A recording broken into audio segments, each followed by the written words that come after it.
A continuación les presento mi práctica número 14 de máquinas eléctricas, a cargo del Dr. Jorge Refugio Reina de la Rosa.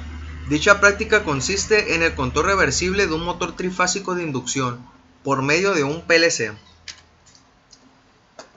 En el diagrama tenemos nuestro motor de inducción trifásico, considerando la terminal de la parte izquierda del motor como terminal 1, la terminal de la parte del medio del motor, terminal 2, y la terminal de la parte derecha del motor como terminal 3.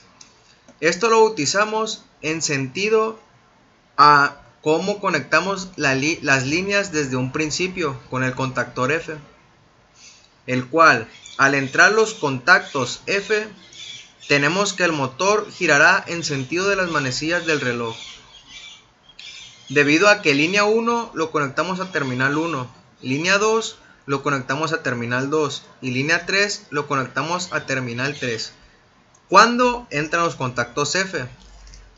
Pero al momento de entrar los contactos R, tenemos que línea 1 se conecta a la terminal 3 del motor trifásico, línea 3 lo conectamos a terminal 1 del motor trifásico y la línea 2 lo mantenemos a la terminal 2 del motor trifásico, siendo que en este caso el motor tenderá a girar en sentido contrario de las manecillas del reloj.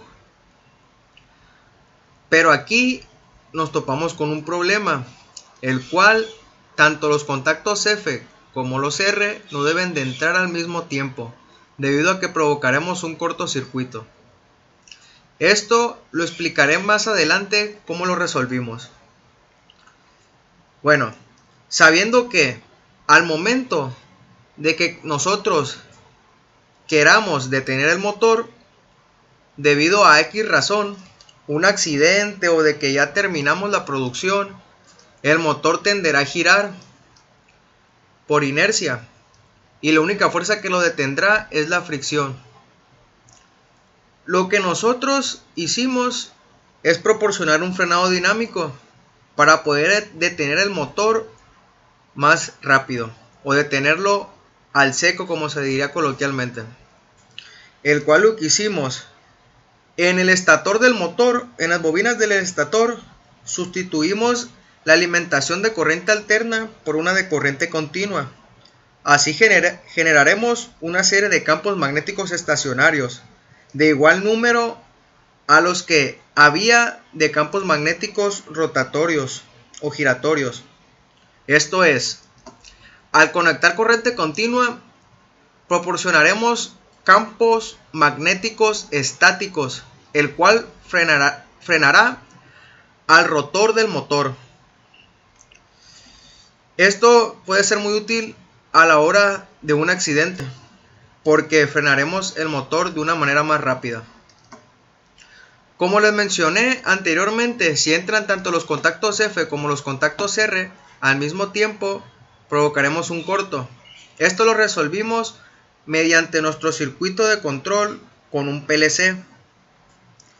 Nuestro PLC lo alimentamos con 110 voltios. Tenemos tanto la línea como el neutro, una alimentación monofásica, el cual utilizamos las entradas I1, I2 y I3. Perdón, I3, I4 y I5. Utilizamos estas entradas I3, I4 y I5. Y utilizamos las salidas Q1, Q2 y Q3. Con la salida Q1 activamos la bobina del contactor F. El motor girará en sentido de las manecillas del reloj al entrar la bobina del contactor F. Al activar la bobina del contactor R, girará el motor en sentido contrario a las manecillas del reloj. Tenemos que con la entrada I3, la salida 1 la pondremos en set. Con la entrada I4 le damos salida a la Q3, el cual es el reversible. El motor girará en sentido contrario. Y con la entrada I5 resetearemos tanto la salida Q1 como la salida Q3. Este es nuestro diagrama escalera de programación. Bueno, sabiendo que tanto Q3 y Q1 son contactos normalmente cerrados, lo cual indica lo testado, como Q1 testado y Q3 testado. Esta protección la podemos implementar con relevadores. También la podemos explicar por medio de relevadores debido a que cumplen la misma función. Al entrar la bobina R o la bobina del contactor R, se abrirá el contacto normalmente cerrado del contactor R, y así evitará que entre la bobina F, y viceversa. Al entrar la bobina del contactor F, se abrirá el contacto normalmente cerrado F, y así evitará que la bobina R active o cierre el contacto. Esta es nuestra protección por medio de relevadores. Bueno, teniendo nuestro PLC, nuestro contactor R y nuestro contactor F, este contactor es el que utilizamos para el frenado dinámico.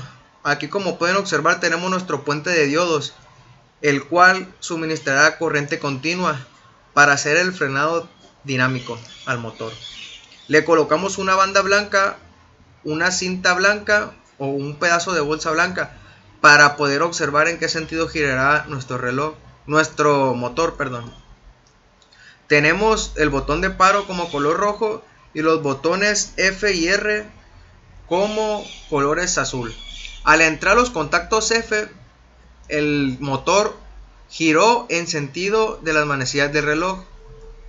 Si nosotros, en dado caso, queremos presionar los contactos R cuando están activados los contactos F o están cerrados, no permitirá que entren los contactos R debido a la protección que implementamos con el PLC.